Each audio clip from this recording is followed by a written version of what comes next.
আমি এদেরকে ওয়ার্নিং দিয়ে যাব as a parliamentarian, as a representative of the people, মানুষের প্রতিনিধি হিসেবে, যে আজ নয় কাল সরকার কিন্তু বদলাবে।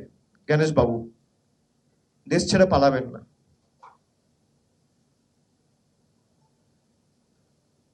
বিজেপি থাকবে না, দেশের সংবিধানটা থাকবে। তাহলে আপনার হাতে কি জাদু কাটিয়ে এসছে যে আপনি 2 বছরের কাজ 2 মাসে করে দিচ্ছেন? আমি কৌতূহল বশত জানতে চাইছি, কি জাদু কাঠি আছে আপনার হাতে যে আপনি 2 বছরের কাজ 2 মাসে করে দিচ্ছেন? তাহলে কেন্দ্রীয় সরকারের যদি এত বড় মেকানিজম থাকে বা এই জাদুকাঠি থাকে, তাহলে বাংলার 4 বছরের বকেয়া পাওনা তো একদিনে ছেড়ে দেওয়া উচিত মানুষের কথা ভেবে। তা তো ছাড়ছেন না। এবং বিজেপির সহকারী সংস্থা হিসেবে যেভাবে আপনারা তাদের অঙ্গুলি হেলনে কাজ করছেন, আমি এদেরকে ওয়ার্নিং দিয়ে যাব as a parliamentarian, as a representative of the people, মানুষের প্রতিনিধি হিসেবে, যে আজ নয় কাল সরকার কিন্তু বদলাবে। গণেশ বাবু, দেশ ছেড়ে পালাবেন না।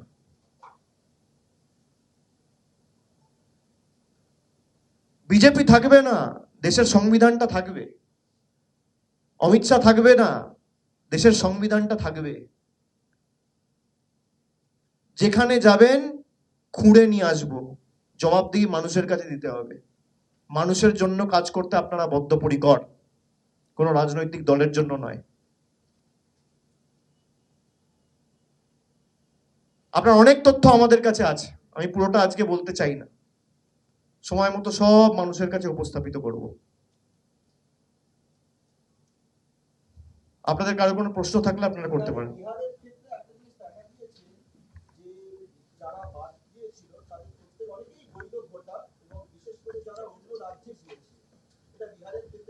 মাইকে বলুন।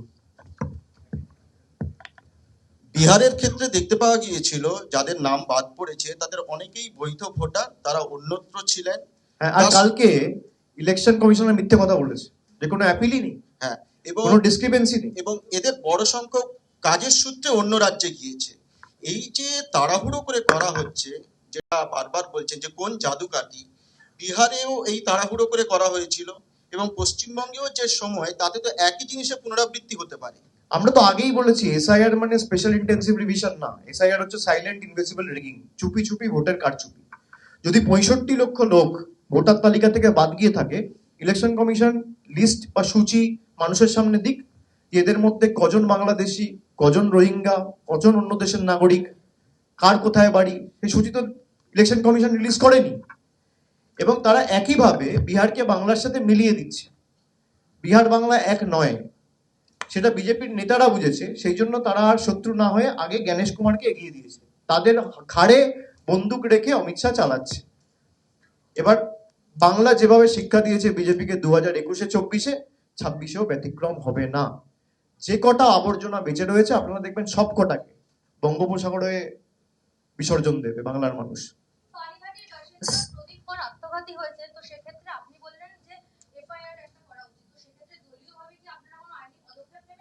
না, এফআইআর তো পরিবারের সদস্য করবে। যদি দলীয় আমাদের কোনো সাহায্য সহযোগিতা চাই, নিশ্চিতভাবে আমরা দেবো, কিন্তু এফআইআর তো দল করতে পারেন, এফআইআর তো পরিবারের লোকেরা করবে। তারা এফআইআর করুক, যদি কোনো আইনি পরামর্শ বা সাহায্য সহযোগিতার প্রয়োজন হয় নিশ্চয়ই আমরা দেবো, এটা তো আমাদের কর্তব্য। একটা বললেন সেটা হচ্ছে যে যে ব্যাকডোর দিয়ে এনআরসি করার একটা প্রচেষ্টা, তো এটা কি এই এসআইআর এখানে কি এনআরসি করার একটা ফার্স্ট স্টেপ হিসেবে তারা ব্যবহার করছে? কারণ আজকে বিভিন্ন মতুয়া ধর্মাবলম্বীদের এলাকাতেও দেখতে পাওয়া যাচ্ছে এ নিয়ে একটা ভয় তৈরি হচ্ছে, এটা কি কোথাও এনআরসির ফার্স্ট স্টেপ? দেখুন, বিজেপির নেতারাই তো বলছে যে নাম বাদ গেলে আপনারা চিন্তা করবেন না, আমরা ব্যবস্থা করে দেবো। তাহলে তারা ধরেই নিয়েছে নাম বাদ যাবে। যে মুহূর্তে আপনার নাম বাদ যাচ্ছে, সেই মুহূর্তে তো আপনি যত সরকারি পরিষেবা বা যা কাজকর্ম আপনি করছেন, আপনি একেবারে প্রথমেই অবৈধ হয়ে যাচ্ছে। তো এটা তো বিজেপির কৌশল। বিজেপি এনআরসি যখন অ্যানাউন্স করেছিল আসামে, 19 লক্ষ লোকের মধ্যে 12 লক্ষ হিন্দু বাঙালি ছিল, আর এরাই নিজেদেরকে হিন্দু ধর্মের ধারকার বাহক বলে দাবি করে। আমার সবার কাছে আহ্বান থাকবে যে এদের প্রতারণায় পা দেবেন না। এরা কোনো কাজ করেনি।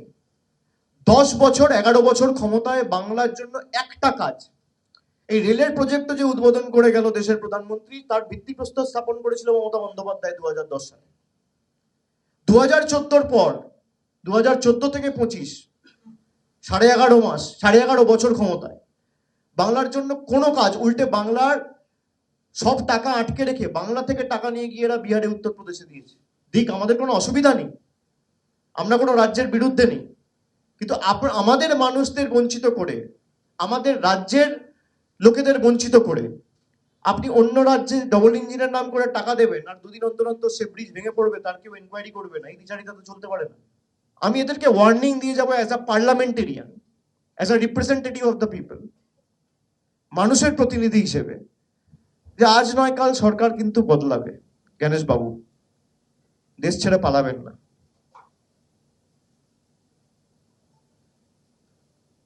বিজেপি থাকবে না, দেশের সংবিধানটা থাকবে।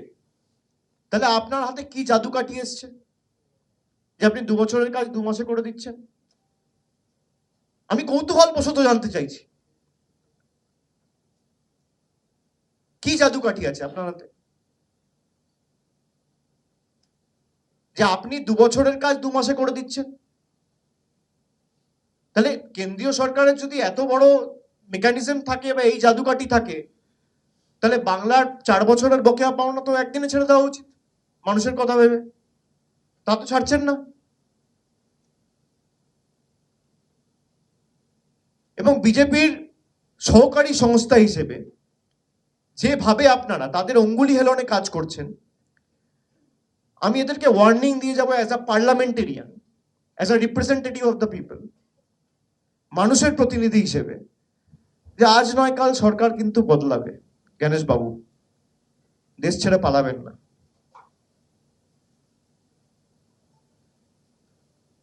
বিজেপি থাকবে না, দেশের সংবিধানটা থাকবে।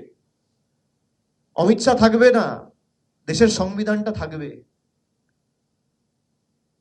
যেখানে যাবেন খুঁড়ে নিয়ে আসবো, জবাবদিহি মানুষের কাছে দিতে হবে।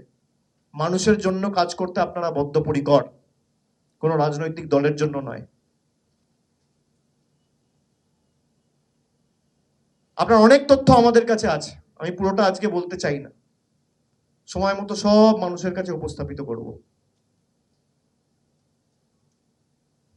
আপনাদের কারো কোনো প্রশ্ন থাকলে আপনারা করতে পারেন।